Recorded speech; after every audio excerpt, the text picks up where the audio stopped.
Hello, welcome back my online classes. आज हम जो क्या है एनसीईआरटी की सीरीज कर रहे हैं, तो उसमें मैं क्या है सिक्स क्लास की बेटा मैं सिक्स क्लास की ज्योग्राफी की बुक क्या है आपको सोल्व करवा रही हूँ। तो उसमें हम जो है ज्योग्राफी की जो फर्स्ट लेसन है वो कर रहे हैं। तो देख कि उसमें क्या क्या चीजें हैं, तो उसे पढ़ने तो दो चार क्वेश्चन बनते हैं, उसमें से ज्यादा क्वेश्चन नहीं बन रहे। तो उसको मैंने जो क्या है एक अंडरलाइन कर रखा है, तो उसको हम क्या है देखेंगे इसमें। तो आप देखो कि इसमें क्या है, यहाँ से कि क्वेश्चन वैसे तो नॉर्मल सी बात है, बट क्या है क्वेश्चन क्या है किसी तरह से और कहीं से भी आ सकता है, तो उसको हम देखेंगे। तो देखो कि ये चीज है कि पूर्ण चंद्रमा वाली रात को क्या कहलाती है, पूर्णिमा कहलाती है। और 15 दिन के बाद इससे क्या है पूर्ण चंद्रमा को नहीं दे सकते, चंद्रमा क्या है दिखाई नहीं देता हमें। और ये क्या है नए चंद्रमा की रात्रि को क्या कहते हैं, अमावस्या। ठीक है, तो इसमें ये चीज है यहाँ पे, और एक दो चीज और है। ठीक है, तो इसमें एक चीज और है, ये क्या है सूर्य और चंद्रमा वे वस्तु हैं जो रात के समय आसमान में चमकती है, तो उसको क्या कहते हैं, खगोलीय पिंड। तो इससे ये क्वेश्चन वैसे तो क्या है आजकल सीधे क्वेश्चन कहीं नहीं आते, ना स्टेट में और नहीं, तो इसको डेफिनेशन के अकॉर्डिंग आ सकता है कि ये सारी चीजें क्या कहलाती है, तो इसमें ऑप्शन दे सकता है। ठीक है, तो और या फिर ये से आ सकती है कि ये डेफिनेशन है ये किस चीज की है, ये इसके अकॉर्डिंग सही है कि नहीं है, गलत है। तो आजकल एक क्वेश्चन नहीं, एक क्वेश्चन में चार क्वेश्चन पूछे जाते हैं वे। ठीक है, इसके बाद में क्या है, ये है कि कुछ खगोलीय पिंड बड़े आकार के होते हैं और गर्म होते हैं, और ये गैस से बने होते हैं, और उसकी अपनी उष्मा और प्रकाश होते हैं, वे बहुत से बड़ी मात्रा में उष्मा उत्सर्जित करते हैं। ऐसे खगोलीय पिंड को तारा कहते हैं। ठीक है, जिनका अपना प्रकाश होता है, अपने उष्मा उत्सर्जित करते हैं। एग्जाम्पल इसमें दिया है सूर्य का। ठीक है, तो यहाँ पे ये चीज क्वेश्चन बनता है। तो आगे हम देखते हैं क्या बनता है, आगे देखेंगे हम कि क्या है इसमें। देखो कि तारों के बारे में बताया गया है, तो इसमें ये चीज है कि रात्रि के समय आसमान की ओर देखते हैं तो तारों के एक विभिन्न समूह विविध आकृतियां दिखाई देती है, तो इनको क्या बोलते हैं, नक्षत्र मंडल कहते हैं। आशा मेजर और बिग बियर ये भी एक है जो है नक्षत्र मंडल है। और इसमें क्या है एक सप्तऋषि नाम का तारा होता है, तो उसको हम पहचानने की सकते हैं। तो सप्तऋषि के बारे में बताया कि ये कितने क्या है, 7 तारों का क्या होता है, समूह होता है। ठीक है, तो उसको क्या सप्तऋषि का नाम दिया गया है। तो इसमें देखो आगे। ठीक है, तो ये चीज है यहाँ पे। तो यह है कि 7 तारों का समूह होता है जो कि नक्षत्र मंडल आरसा मेजर का भाग है। ठीक है, तो ये सप्तऋषि किसका भाग है, यह यहाँ से क्वेश्चन आ सकता है कि आरसा मेजर का भाग है। तो बाकी इसमें क्या है, यहाँ आगे कुछ नहीं है। इसके बाद में ये है कि ये दिखाई देता है कि प्राचीन काल में लोग रात्रि की दिशा का निर्धारण तारों की सहायता से करते थे। तो वो एक तारा था जो है ध्रुव तारा, ये उत्तर दिशा की ओर दिशा बताता है ध्रुव तारा। तो जैसे पहले ये नहीं होता, तो आज कंपास वगैरह की सहायता से भी जो है डायरेक्शन का मेजर करते हैं। और रात्रि के टाइम क्या करते थे कि ध्रुव तारा दिखाई देता था, तो उसकी डायरेक्शन के अकॉर्डिंग ये क्या उत्तर की दिशा की ओर होता है, ये चीजें। इसके बाद में यहाँ से क्वेश्चन बनता है। ठीक है, यहाँ देखते हैं हम कि कुछ खगोलीय पिंड अपना उष्मा और प्रकाश नहीं होता, वे क्या है तारों के प्रकाश से प्रकाशित होते हैं, कि उनके दूसरे जिनका प्रकाश होता है उनसे प्रकाशित होते हैं खगोलीय पिंड। ऐसे पिंड क्या कहलाते हैं, पिंड ग्रह कहलाते हैं। तो यह अंग्रेजी के समझ से प्लेनेट से बना है, और ग्रीक भाषा के प्लेटाई से बना है। इसका अर्थ होता है परिभ्रमक, अर्थात चारों ओर घूमने वाली, जिसे हम कह सकते हैं कि यह एक अपना संपूर्ण प्रकाश एवं सूर्य से प्राप्त करती है, और जो क्या है पृथ्वी के नजदीक पाया जाता है। पृथ्वी के बहुत अधिक दूरी पर चंद्रमा जैसे चंद्रमा यह देखने में चमकती हुई प्रतीत होती है। तो ये चीजें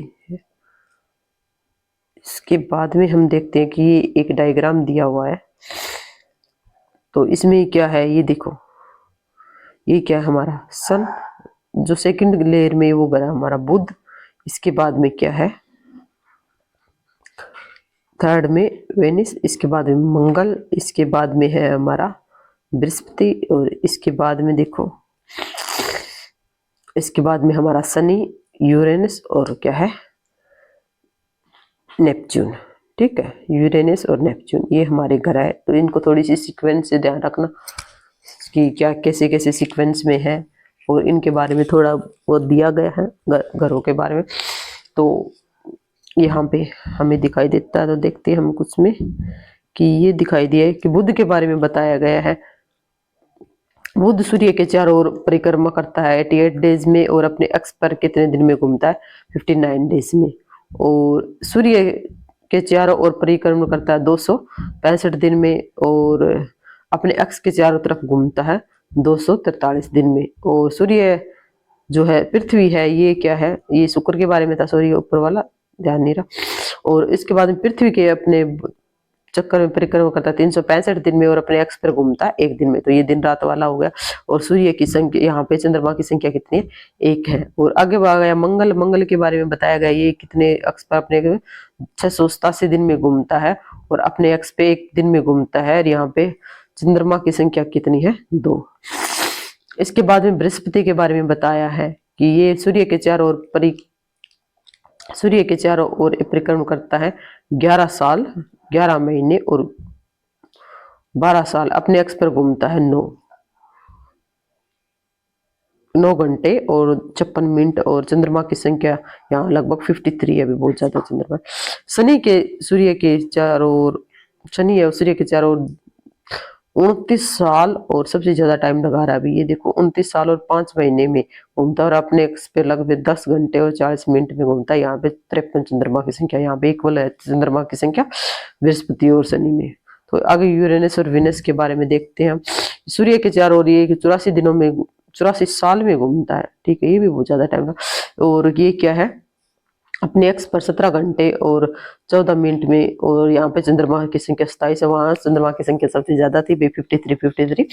और अगर नेपच्यून ये सूर्य के चारों ओर 164 साल में, ये है अभी सबसे ज्यादा घूमने वाला, 164 साल में घूमता है। और अपने अक्ष पर पूर्ण घूर्णन करने में 16 घंटे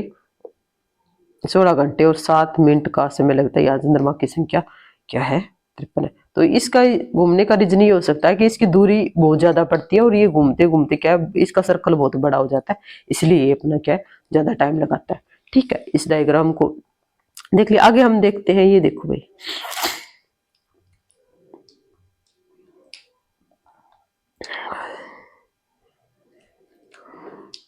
इसके बाद में ये सौरमंडल के बारे में बताया कि सूर्य 8 ग्रह और उपग्रह और अन्य खगोलीय पिंड जैसे क्षुद्र ग्रह उल्का पिंड मिलाकर क्या करता है, जिसका सौरमंडल का निर्माण करते हैं, उससे क्या हम क्या कहते हैं, सौरमंडल के परिवार का नाम देते हैं, जिसका मुख्य कौन है, सूर्य है। ठीक है, तो ये बताया गया इसमें। और इसके बाद में ये बताया गया है कि सौरमंडल में सूर्य सौरमंडल के केंद्र में है, और यह बहुत बड़ा है, यह अत्यधिक गैसों से बना है, इसके खिंचाव के कारण सौरमंडल के बांधे रखता है, इस ग्रेविटी फोर्स बताया गया है इसमें। और यह है क्या, सौरमंडल की उसमें और प्रकाश का एकमात्र स्रोत है सौरमंडल में, जहाँ पे कि जिसके पास है अपना प्रकाश है। लेकिन यह अत्यधिक उष्मा, लेकिन इसके अत्यधिक तेज उष्मा को महसूस नहीं कर सकते, क्योंकि यह है सबसे नजदीक तारा होने के बावजूद हमसे सबसे दूर है। और सूर्य का लगभग जो है डिस्टेंस बताया 15 करोड़ किलोमीटर। और ग्रह के 8 ग्रह है, और वे कौन कौन से ये बताए गए, बुध, शुक्र, पृथ्वी, मंगल, बृहस्पति, शनि, यूरेनस और नेपच्यून। तो ये ग्रह बताए गए हैं, इनको देख लो भाई। इसके बाद में ये बताया गया है ज्योग्राफी शब्द की उत्पत्ति, और इसकी क्या है, जिनका उपयोग दूसरी भाषा में अक्सर भाषाओं के शब्द के लिए कर सकते हैं। उदाहरण के लिए ज्योग्राफी अंग्रेजी के शब्द से बना है, ग्रीक भाषा से लिया गया है, और इसका अर्थ है पृथ्वी, और विवरण ये 2 भाषाओं से मिलकर बना जियो तथा ग्राफिया, और क्या है, इसको ज्योग्राफी कहते हैं। ठीक है, और जियोलॉजी और मेट्रोलॉजी अध्ययन मापन, पृथ्वी का मापन और पृथ्वी के आकार का अनुरूप। तो ये सारी चीजें इसमें ज्योग्राफी के अंदर आती है। ठीक है, इसके बाद में ये देखो, यहाँ पे हम देखते हैं कि 8 ग्रह मिलाकर जो सूर्य का चक्कर लगाते हैं और वृत्ताकार अक्ष में घूमते हैं, तो इसको क्या बोलते हैं? कक्षा बोलते हैं भी, अपने ग्रह के कक्षा, जहाँ पे ये सर्कल के रूप में राउंड परिक्रमा करते हैं। यह क्या है? सूर्य के चारों ओर एक चक्कर लगाने में 88 दिन लगाता है। और सूर्य शुक्र को पृथ्वी का जुड़वा ग्रह माना जाता है। यहाँ से एक क्वेश्चन भी आ सकता है। तो शुक्र को किसको भाई जुड़वा ग्रह माना जाता है? किसको? पृथ्वी का जुड़वा ग्रह शुक्र को। और यह है इसकी आकृति और समान होती है इसके। प्लूटो को ग्रह माना जाता था, परंतु खगोलीय संगठन, अंतरराष्ट्रीय खगोलीय संगठन 2006 की निर्णय लिया गया कि कुछ समय खोजे गए ग्रह अन्य खगोलीय पिंड तथा प्लूटो बोन्य ग्रह कहे जा सकते हैं। तो ठीक है, ये थोड़ा सा ये ध्यान रखना कि इसमें क्या सकता है, किस ग्रह को बाहर निकाला गया ग्रहों की श्रेणी से? प्लूटो। और दूसरा क्वेश्चन यह बनता है कि कब निकाला गया? 2006 में। और किसने लगाया? अंतरराष्ट्रीय खगोलीय संगठन ने। ठीक है, ये 2-3 क्वेश्चन बनते हैं, बोन्य ग्रह की श्रेणी में रखा गया है। ठीक है, यहां से ये क्वेश्चन बनता है। आगे हम देखते हैं, इसमें पृथ्वी के बारे में बताया गया है। पृथ्वी सूर्य की दूरी से हिसाब से तीसरा ग्रह है। ठीक है, और यह 5वां बड़ा ग्रह है। और ये चपटे आकार की होती है, और इसके कारण इसके क्या भूभाग कहते हैं। भूभाग का अर्थ है पृथ्वी के समान के आकार के। जीवन के लिए यहाँ परिस्थितियां पाई जाती है। तो पता है, यहाँ पृथ्वी में न तो अधिक गर्मी न अधिक ठंडी होती है, और वायु उपस्थित होती है हमारे जीवन के लिए। उत्तरदायी कारक होते हैं, उत्तरदायी कारक यहाँ पे पाए जाते हैं। और जीवन जीने के लिए यहाँ पे गैसें भी मौजूद होती है। ऑक्सीजन और सौरमंडल का सबसे अद्भुत ग्रह है क्या है? पृथ्वी है। अंतरिक्ष में देखने पर हमें नीला दिखाई देता है। तो ये पृथ्वी के बारे में जो आपको मेनली जो सारी चीजें आपको पता ही होगी, वो सारी चीजें यहाँ पे है। तो देखने पर ये नीले रंग की दिखाई देती है, और 2/3 भाग से ये क्या है? पानी से ढकी हुई है, क्योंकि यहाँ पे क्या है, पानी कितनी मात्रा में है। और इसके बाद में ये क्या है? यह नीला ग्रह कहा जाता है, इसलिए क्योंकि इसमें बहुत ज्यादा ऊपर क्या है, 2/3 भाग से ये पानी से ढकी होने के कारण इसको क्या कहा जाता है? नीला ग्रह कहा जाता है। ठीक है, इसके बाद में हम देखते हैं किसके बारे में आएगा हमारे पास। इसके बाद में हम देखते हैं चंद्रमा के बारे में।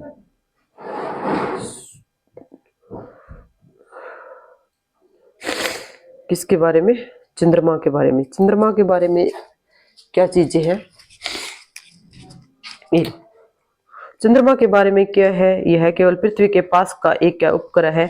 इसका व्यास पृथ्वी का मात्र 1/4 है, और इतना बड़ा प्रतीत होता है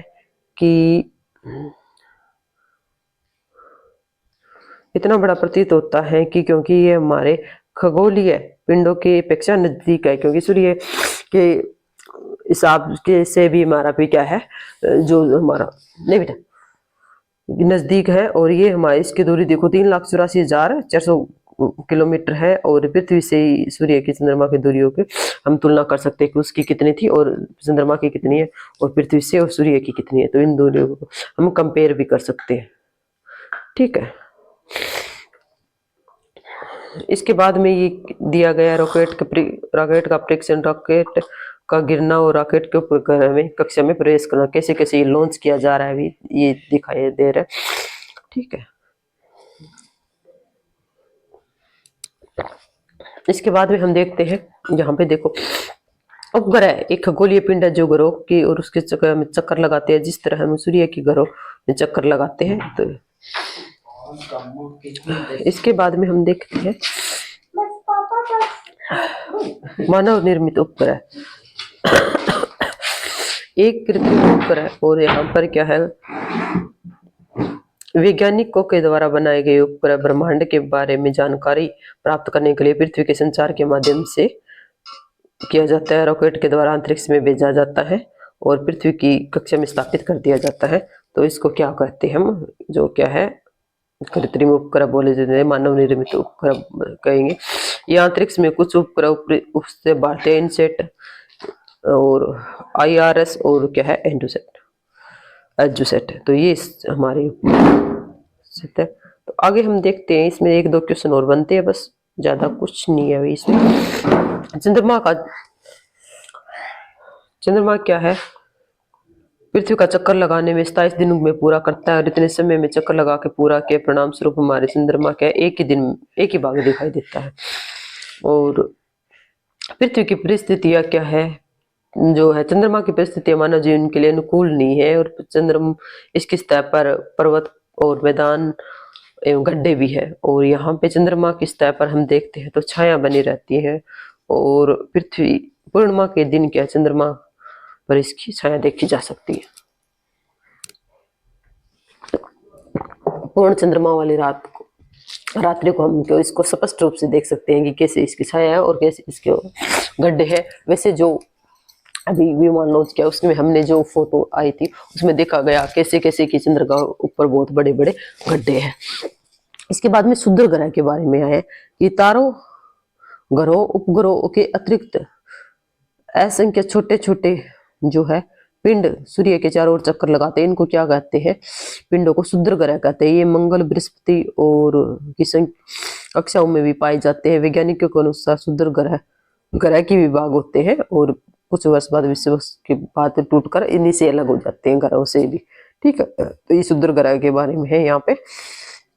इसके बाद में हम देखते हैं यहाँ पे उल्का पिंडों के बारे में बताया गया। सूर्य के चारों ओर चक्कर लगाने वाले पर पत्थरों और छोटे छोटे टुकड़ों को उल्का पिंड कहते हैं। तो ये क्या है, पृथ्वी सूर्य के चारों ओर चक्कर लगाने वाले छोटे छोटे जो पत्थरों के टुकड़े होते हैं उसको उल्का पिंड, ये टूट के गिरते भी हैं आसमान से भी नीचे। कभी कभी ये उल्का पिंड पृथ्वी के नजदीक इतने आ जाते हैं कि पृथ्वी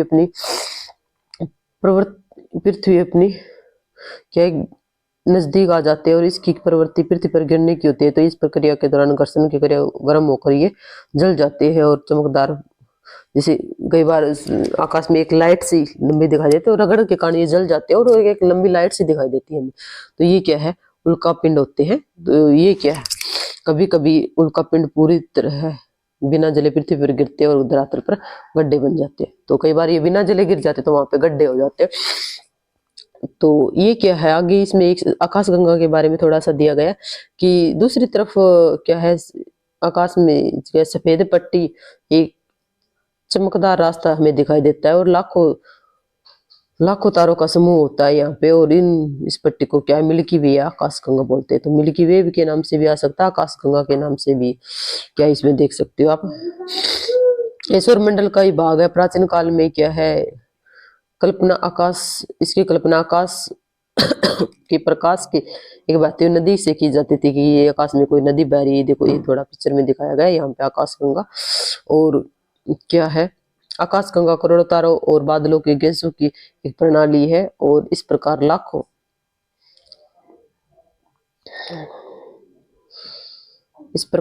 आकाश गंगाएं मिलकर क्या करती है, ब्रह्मांड का निर्माण करती है। तो यह इतना ही था और कुछ नहीं है भाई इसमें।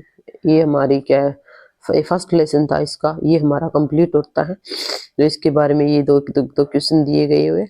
तो इस तरह क्या हमारा ये लेसन क्या है, कंप्लीट हो गया भाई। जो हमारा क्या है 6th क्लास की एनसीईआरटी का जो है ज्योग्राफी भूगोल, ठीक है, इसका फर्स्ट लेसन था। तो ये 5-6 लेसन है इसमें। तो इसको क्या सीक्वेंस वाइज आपको कंप्लीट करवा दूंगी। तो क्या है, आप इसको क्या है अलग से एक दो क्वेश्चन आए उनको अलग से क्या राइट डाउन कर सकते हो कि, क्योंकि ये क्या है एनसीईआरटी आप बुक खरीद के लाओगे तो वो टाइम लगाती है पढ़ने में, ठीक है, वो टाइम खराब होता है इसमें। तो अगर आप इसको बहुत टाइम लगेगा इसको पढ़ने में, और क्या है, और पढ़ते पढ़ते क्या है, अगर खरीदनी भी अगर डाउनलोड करके पढ़ोगे तो क्या है देख ले सकते हो आप। बट क्या है इसमें आप वीडियो में आप क्या है जो 1-2 क्वेश्चन आए उनको क्या है नोट डाउन करके और अपना क्या है अपने एनसीईआरटी हिसाब से अपनी तैयारी को रेगुलर कर सकते हो। और इसमें क्या है आगे आप क्या है और भी एनसीईआरटी की जो वीडियो क्या है आपको जो 11th क्लास की मैंने 4 लेसन करवा दिए, और ये क्या है 6th 7th 8th के आपको सारी एनसीईआरटी की बुक्स करवा दी जाएगी। मेनली क्या है जो पीजीटी, टीजीटी, एस्टेट और क्या है सीटेट और जो और कोई भी एग्जाम होती हो, क्योंकि एनसीईआरटी हर एग्जाम के लिए फॉलो की जा रही है अभी आजकल, और यहीं से भी क्वेश्चन उठते हैं। तो इसी तरह क्या आपको बने रहिए मेरे साथ। और अगर आपको वीडियो अच्छी लगे लाइक शेयर और सब्सक्राइब करें। प्लीज कमेंट करना ना भूलिए कि आपको वीडियो कैसी लगी और किस एग्जाम के लिए हेल्प। Thank you.